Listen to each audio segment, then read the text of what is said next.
Hello, my name is Oliver Poladian. I'm a junior at Valencia High School, and this is my story. The first time I gave this talk, I didn't understand why it was important. This is round 3 of that talk. So the first time I gave this speech is more so an in-the-moment kind of thing.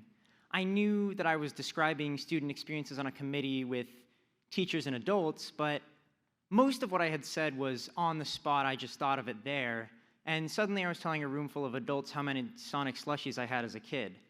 We'll circle back to the Sonic slushies, they're important. The second time that I gave this talk, I was again a student talking to teachers and adults, but my audience size had gone from a room full to an auditorium full. And after I'd given my speech then, I had a lot of teachers come up to me. Not to tell me that my talk had changed their life or anything like that, but just to say that it might help some students get noticed. And now here I am, round 3. But this time it's different. I'm not a teenager talking to adults or a student talking to teachers. Instead, you're all different people in different walks and phases of your life. Each of you will do something different with what I tell you, and each of you will take something different away from what I say. But my first goal today is just to say that everyone has their own story and a perspective, and maybe even things we don't know about them. My second goal today is to ask, what does being noticed mean? If we can notice each other, really see each other as whole people versus just a contextual person who we know in a certain situation, then we can have a moment of change. Change for ourselves, change for someone else, or in the best scenario, a change in both lives. I can't explain this as a concept. I have no golden circle or hierarchy of needs. But as someone who spends most of their day daydreaming stories to tell, I can explain it in terms of my own. Similar to many people here and many people watching online, my parents are split up. They were actually never married in the first place. They had me when they were teenagers. And as they grew older, they developed 2 very different lifestyles. In one home, I live a very privileged life with a multi-generational home. And if you were to picture it, it'd be something like, imagine my own room with the fanciest computer, all the newest upgrades, RGB, LED lights around my room, all that good stuff. Food just cooks itself and appears outside of my room, hot and steaming by magic. Sort of like Harry Potter, it's just there, magically. And every day, my clothes kind of wash themselves. They just hop out the hamper, go to the washer, throw themselves in there, and then fold themselves neatly on my bed. If I had to think of a song to describe this kind of home, it's probably something along the lines of Mr. Blue Sky, sun is shining in the sky. That kind of Mr. Blue Sky feeling of an easy life.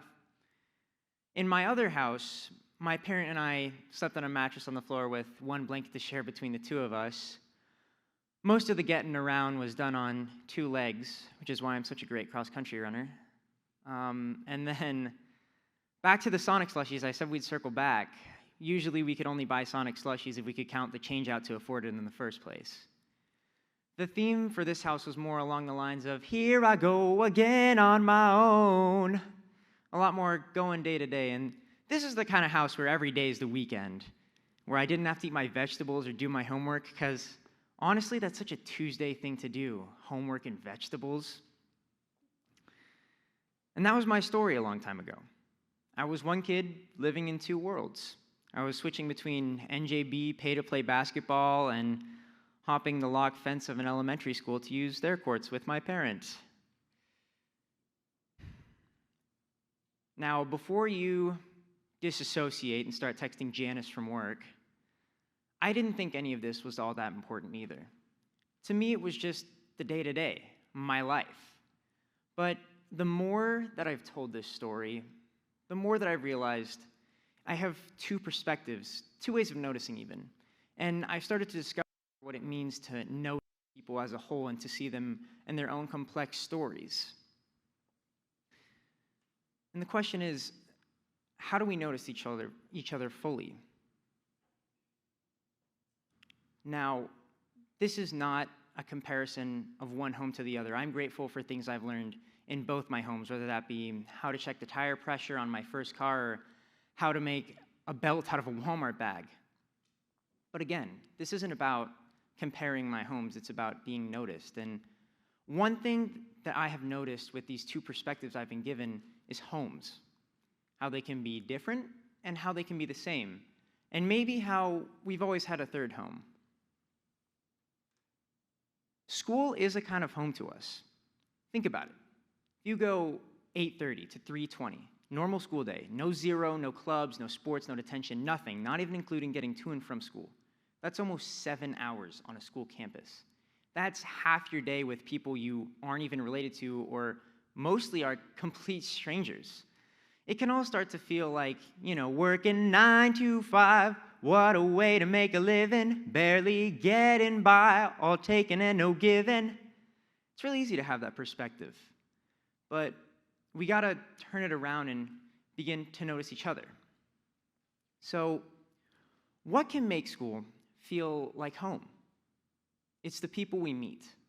Now, big shocker, this is the big reveal of this whole talk is teachers are people too. Yeah, I know. But it's important to notice how teachers are on school campuses as long as we are, and mostly longer. Think of office hours, grading papers, locking up the classroom, teachers who help with sports.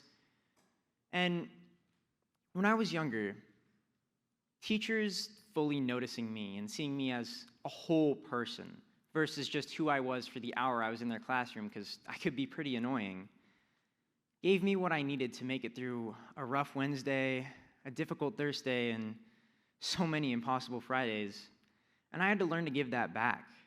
I had to learn to see teachers as whole people with their own complex stories instead of just determined to curse me with a math problem I couldn't solve. Similar to teachers, even the kids we just walk by during passing periods, the ones that you don't say hi to, the ones that you look at, that you just notice, they make this more of a home too. They bring us together. Because walking between passing periods, it's lonely sometimes, but even just those students you walk by, it's a reminder we're not alone and that we all have stories to tell. We are all more than our worst days. We're more than our grades. We're more than our jobs. We're more than just a text bubble in a work group chat. We are more than any one interaction we have with any person. And when we can notice this, when we can see each other fully, then we can begin to make a more human home. Now, I want to go back to the moments I brought up at the start, where we noticed people and saw them fully, and how that brought about change. Now, I can't tell you when your moment of change is going to arrive or how it's going to get there. I don't know. But what I can say is that it is more likely to happen if you feel noticed and if you make others feel noticed. And I know it's hard to share your own story because when you look at your life, I did the same thing. You look at it the day-to-day, this is what I did, it's my life, what's so special about it? When you take something like that and you make it a story and you share it, first with a room full, then maybe an auditorium full, and then you share it again and again and again, it transcends you. It becomes something that connects us all as human beings. Thank you for seeing me and listening to me. I see you too.